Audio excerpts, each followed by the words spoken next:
Hello అండి, welcome to Praveen study hub. ఈరోజు ఈ వీడియోలో సెప్టెంబర్ 2వ తారీఖున ఈనాడు న్యూస్ పేపర్లో వచ్చినటువంటి ఇంపార్టెంట్ కరెంట్ అఫైర్స్ను మన డైలీ కరెంట్ అఫైర్స్లో భాగంగా తెలుసుకోవడం జరుగుతుంది. సో ఈరోజు మన ఫస్ట్ టాపిక్ చూసినట్లయితే ఇది ఒక ఎకనామిక్స్కి సంబంధించినటువంటి అంశం. ముందుగా ఆర్బీఐ గవర్నర్ మనకు సంజయ్ మల్హోత్రా గారు విధులు నిర్వహిస్తున్నారు.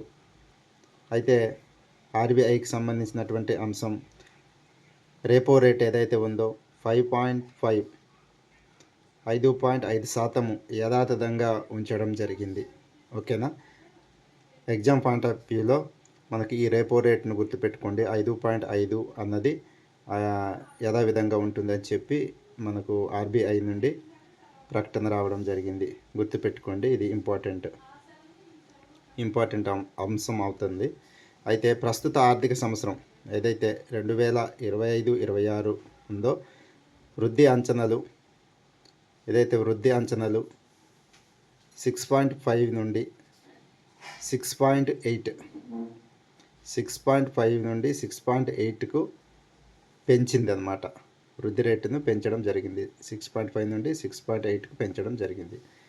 నెక్స్ట్ రిటైల్ ద్రవ్యోల్బణ అంచనా 3.1% నుండి 2.6%కి తగ్గించింది అన్నమాట. ఓకే, ద్రవ్యోల్బణ అంచనా వచ్చి 3.1 నుండి 2.6%కి తగ్గించడం జరిగింది. సో ఇది ఎకనామిక్స్కి సంబంధించింది, ఆర్బీఐకి సంబంధించినటువంటి అంశం. ఓకేనండి. నెక్స్ట్ M3M హురాన్ ఇండియా సంపన్నుల జాబితా 2025 M3M హురాన్ ఇండియా సంపన్నుల యొక్క జాబితా రిపోర్టు చూసినట్లయితే మన దేశంలో అత్యంత సంపన్నుడిగా రిలయన్స్ ఇండస్ట్రీ చైర్మన్ అయినటువంటి ముఖేష్ అంబానీ గారు ఫస్ట్ ప్లేస్లో ఉండడం జరిగింది. ఓకేనా. అయితే రెండవ స్థానంలో Adani group chairman Gautami Adani second ప్లేస్లో ఉండడం జరిగింది. ఇది ఎవరు రిపోర్ట్ అంటే M3M హురాన్ ఇండియా సంపన్నుల జాబితా. ఓకేనా, గుర్తుపెట్టుకోండి. నెక్స్ట్ నాకు నోబెల్ రాకపోతే అమెరికాకు పెద్ద అవమానం అని ట్రంప్ వ్యాఖ్య చేయడం జరిగింది. అయితే ప్రపంచవ్యాప్తంగా నేను ఇప్పటికీ 7 యుద్ధాలు ఆపాననేసి అతను నాకు నోబెల్ రావాలని చెప్పి ఆశాభావం వ్యక్తం చేశారన్నమాట. సో ఇది ట్రంప్కి సంబంధించినటువంటి అంశం. క్యాజువల్గా గుర్తుపెట్టుకోండి, అంత ఇంపార్టెంట్ అయితే కాదు. అయితే డిసెంబర్లో భారత్కు పుతిన్, రష్యా అధ్యక్షుడు ఉన్నారు కదా, ఆ రష్యా అధ్యక్షుడు మన యొక్క ద్వైపాక్షిక సంబంధాలను బలోపేతం చేసుకోవడానికి ఏదైతే రష్యా అధ్యక్షుడు ఉన్నాడో అతను మనకు డిసెంబర్లో మన భారతదేశానికి ద్వైపాక్షిక సంబంధాలు బలోపేతం చేసుకోవడానికి వస్తున్నారని చెప్పి ఇక్కడ వార్తాంశం.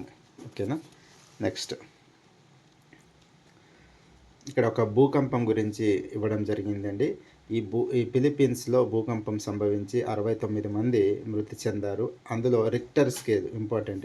ఇది రిక్టర్ స్కేలు 6.9% ఏదైతే భూకంపం ఉందో ఫిలిప్పీన్స్లో ఇది సంభవించిందనమాట. చాలా ఎక్కువ, 6.9. ఓకేనా, గుర్తుపెట్టుకోండి. ఇందు కారణంగా 69 మంది మృతి చెందారని చెప్పి వార్తల్లో రావడం. ఇదే మనకు ఎగ్జామ్ పాయింట్ ఆఫ్ వ్యూలో ఇంపార్టెంట్ పాయింట్లు. నెక్స్ట్ ఇది ఒక ఇంపార్టెంటే, గుర్తుపెట్టుకోండి. శ్రీకాకుళం జిల్లాలోని ఆఫ్రికా నత్తల దండయాత్ర చేస్తున్నాయంట. అదేంటో చూద్దాం.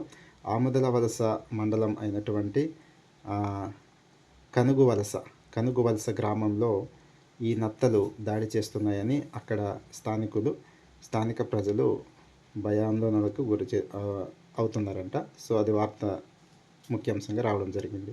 అయితే ఏవైతే ఆఫ్రికా నత్తలు ఉంటాయో అవి పండ్ల మొక్కలు, వృక్షాలు, పశువుల పాకల్లోని, వాహనాలు రోడ్ల మీద వెళ్ళేటప్పుడు, అదేవిధంగా ఆరేసినటువంటి దుస్తుల్లోనూ గోడలపైన కనిపిస్తున్నాయి. అయితే వాహనాలు వెళ్తూ కొన్నిటిని తొక్కేయడం వల్ల అవి చనిపోయి దుర్వాసనకు గురవుతుంది. వాటికి ఏదో మీరు పరిష్కారం చూపించాలని చెప్పి ప్రభుత్వాన్ని ఎవరైతే కనుగు వలస గ్రామ ప్రజలు ఉన్నారో విజ్ఞప్తి చేస్తున్నారు. అయితే ఇవి ఎట్లా వచ్చాయంటే నాగావళి నది ఎడమ కాలువ ఉండడంతో ఈ ప్రవాహంలో అవి వచ్చినట్లు ఆ యొక్క గ్రామస్తులు గుర్తించడం జరిగింది. సో ఇది అక్కడ శ్రీకాకుళం జిల్లా ఆమదల వలస మండలం కనుగు వలసలో భయాందోళనకరమైనటువంటి వాతావరణం. ఈ ఆఫ్రికా నత్తలు గుర్తుపెట్టుకోండి, ఆఫ్రికా నత్తలు అక్కడ వచ్చి దండయాత్ర చేస్తున్నాయి అని అంటున్నారు. నెక్స్ట్ 2027 కల్లా దేశంలో తొలి ఈ ఎయిర్ టాక్సీ సర్వీస్. 2027లో అంట దేశంలో తొలి ఈ ఎయిర్ టాక్సీ సర్వీస్ ఏర్పాటు కాబోతుంది. దేశంలో తొలి ఎలక్ట్రిక్ టాక్సీ సర్వీస్ 2027 జూన్ నాటికల్లా అందుబాటులోకి రావచ్చు అని చెప్పి ఆ యొక్క సంస్థ అధిపతులు చెప్తున్నారు. నెక్స్ట్ ఇక్కడ జాతి నిర్మాణంలో సంఘ్కి కీలక పాత్ర ఉందని నరేంద్ర మోడీ, మన ప్రైమ్ మినిస్టర్ నరేంద్ర మోడీ గారు చెప్పడం జరిగింది. ఓకేనా.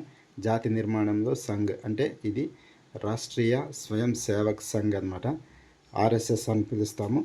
అయితే కేంద్రంలో ఈ ఆర్ఎస్ఎస్ యొక్క శతాబ్ది ఉత్సవాల్లో భాగంగా మన దేశ ప్రధాని నరేంద్ర మోడీ గారు అక్కడ పాల్గొని ప్రశంసలు చెప్పారు. అయితే మనకు స్వతంత్ర ఉద్యమంలో భాగంగా అనేక విధాలుగా మనకు ఈ ఏదైతే రాష్ట్రీయ స్వయం సేవక్ సంఘ్ ఉందో అది అన్ని విధాలుగా హెల్ప్ చేసింది.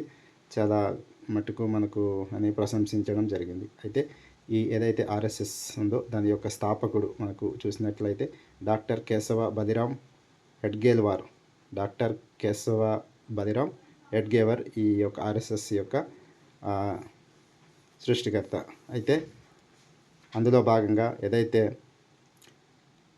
శతాబ్ది ఉత్సవాల్లో భాగంగా భారతమాత చిత్రంలో 100 రూపాయల నాణ్యము, అదేవిధంగా తపాలా బిళ్ళను విడుదల చేయడం జరిగింది. మన నరేంద్ర మోడీ గారు, ప్రధానమంత్రి అయినటువంటి నరేంద్ర మోడీ గారు విడుదల చేయడం జరిగింది. ఇది ఇంపార్టెంట్. భారతమాత చిత్రంలో 100 రూపాయల నాణేలు, అదేవిధంగా తపాలా బిళ్ళను ఏ శతాబ్ది ఉత్సవాల సందర్భంగా చేశారంటే ఆర్ఎస్ఎస్ యొక్క శతాబ్ది ఉత్సవాల సందర్భంలో. ఓకే.